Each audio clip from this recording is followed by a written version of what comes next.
کیا غسل کرنے سے بھی وضو ہو جاتا ہے؟ کیا غسل کرنے سے وضو ہو جاتا ہے؟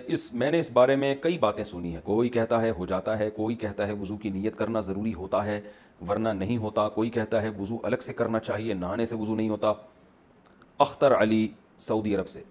دیکھیں، وضو میں 4 اعضاء کا دھونا فرض ہے: چہرے کا اور ہاتھوں کا کونیوں تک، سر کا مسا اور پاؤں ٹخنوں تک۔ تو غسل کے دوران اگر یہ اعضاء دھل گئے پورے طور پر تو وضو آپ کا آٹومیٹیکلی ہو گیا۔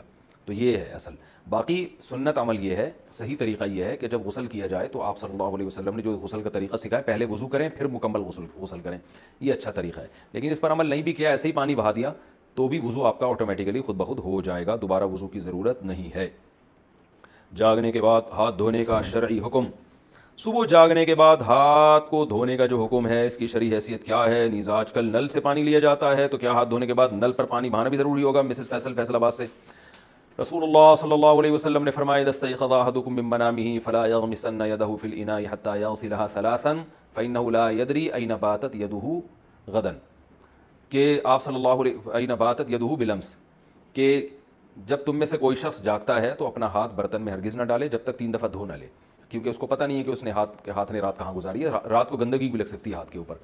تو وہ ہے بالٹی میں ہاتھ ڈالنا، کیونکہ بالٹی میں ڈالیں گے تو پانی ناپاک ہو جائے گا۔ برتن سے مراد ہے پانی کا برتن۔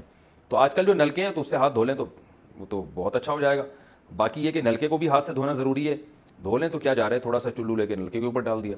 تو اس میں البتہ وہمی نہ بنے، کیونکہ پھر وہ جہاں جہاں جیسے کرونا وائرس پھیل رہا ہے نا، تو ایسے لوگ سمجھتے ہیں ناپاکی بھی پھیلتی ہے، تو اتنے پاگل ہو جاتے ہیں لوگ اس معاملے میں کہ وہ ایک صاحب نے بتایا کہ میں جب وہ اپنے کپڑے واش روم میں دھوتا ہوں تو چھینٹ پڑتی ہے، تو چھینٹ پڑنے سے وہ کپڑا ناپاک، تو جب میں اس کپڑے کو اٹھاتا ہوں تو میرا ہاتھ ناپاک، تو جب میں نلکے کو لگاتا ہوں تو نلکا ناپاک، پھر میں نلکے کو جب پانی سے دھوتا ہوں تو اس دوران اگر میرا کہیں ہاتھ لگ گیا تو پھر اس کو بھی دھونا پڑتا ہے، پھر وہ دروازے کا کنڈے کو بھی دھوتا ہوں جس کو ہاتھ لگا۔ تو یہ کرونا وائرس والے اتنی احتیاط نہیں کر رہے جتنا یہ تو اتنا پاگل نہ ہو جائیں۔